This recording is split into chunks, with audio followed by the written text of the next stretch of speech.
fashions here set summer styles for the whole country, so they say. So this display of Burdine's beach fashions on southern shores is strictly for the ladies. Strictly for the ladies. My. They certainly have beautiful scenery down in the land of winter sunshine. The very latest thing, a printed linen halter top with navy wide rib body. And over this is worn a mottleless terrycloth cape with hood. A one-piece Bahama blue halter maillot in the new Cava stitch. And over this, a heavy terrycloth robe with flared skirt and contrasting linen sash. Something new in beachwear material. Both shorts and shirt are made of chamois gabardine. If you really intend to go in the water, be careful of this one. It's new. A newspaper print suit with a matching short coat and detachable hood. Something to look over while you stretch out on the white sand. Bahama blue with white tubular straps and trim done in Cava stitch in maillot style. A blue rib stitch maillot with white sunback halter top. Lady, how this would have shocked your great-grandmother. A nautical costume of shark skin with fitted coat over a navy and white polka dot silk blouse. Striped maillot with separate plain-colored wraparound skirt. One more, white crepe rubber maillot with fishnet seahorses for trim. Happy days!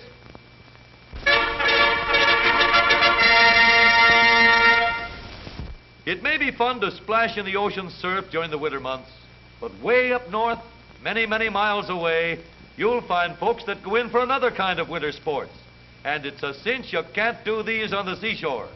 With skis and toboggan, a blue sky, and modern transportation, the stage is set for a lively day. Going up, even here you'll find hitchhikers. Now for the skis. Here he comes. Mighty breezy up there. Just as easy if you know how. And again, still breezy and still easy. Once more. Whoa! But then you've got to practice somewhere. To be an expert, you've got to start early.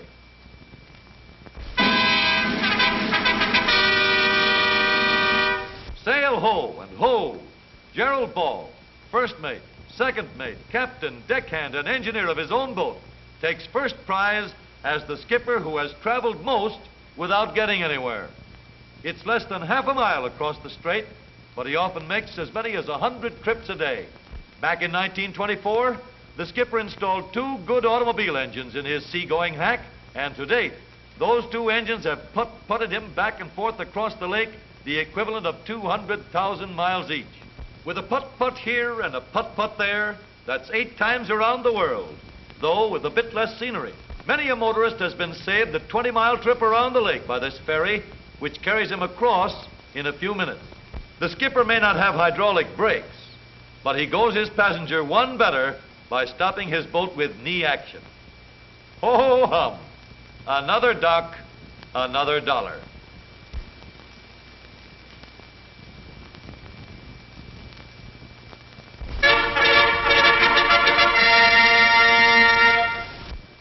Hunting without dogs just wouldn't be hunting.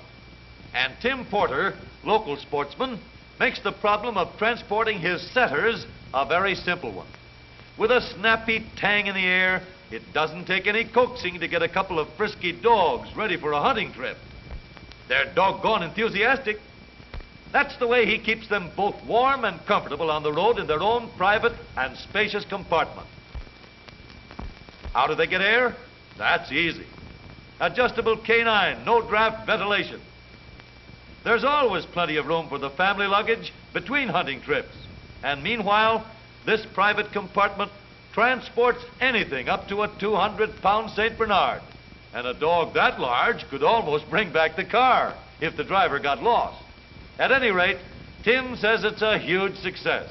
It keeps the dogs from getting tired, and they're always pepped up and ready to go even after the longest trips.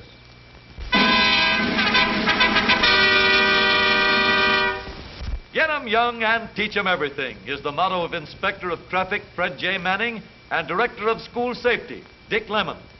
Just like downtown, pedestrians, green lights, red lights, and just as much noise.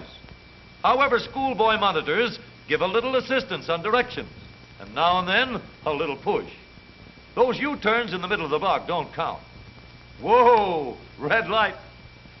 Give the pedestrians an even break. Women and children first. Now the green light. Let's go. Don't hold up traffic. Whoops. The pedestrian can be wrong too, but teaching a stop such as this may save many a life someday. Hey, not inside the light. Just like downtown. What? No argument? This can't be downtown. Evidently, these aren't hit-and-talk drivers. Well, things are looking up. Everybody's now on his own. It looks like a lot of fun, but in addition, it's going to make better and safer drivers out of tomorrow's citizens.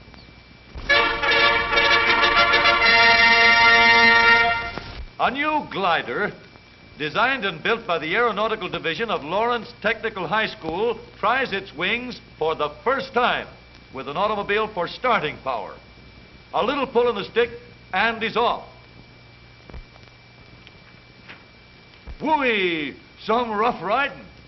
No, sir, it doesn't take a big hill to start a glider anymore. A 200-yard cable and an automobile make it just a two-man takeoff. One in the glider and one in the car. The pilot easily drops the cable, leaving his starting power still roaring across the field. The rest is smooth sailing. Off through the clouds for another gliding ride. But everything that goes up must come down, even a new glider. And the test isn't complete until a perfect landing has been made. With an eye to the future, young America scores again.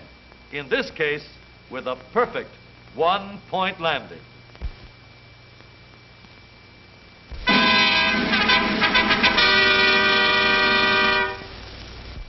East is east and west is west, and ne'er the twain shall meet. But in this case, a native of the African jungle plays twain with a modern motor car. You're thinking somebody made a monkey out of this driver, but that can't be, for he or she is a chimpanzee, and a chimp is not a monkey. Hey, you monkey-faced chimp, keep your eyes on the road and quit looking at the camera. Pardon me, you dope. I thought you were a coconut.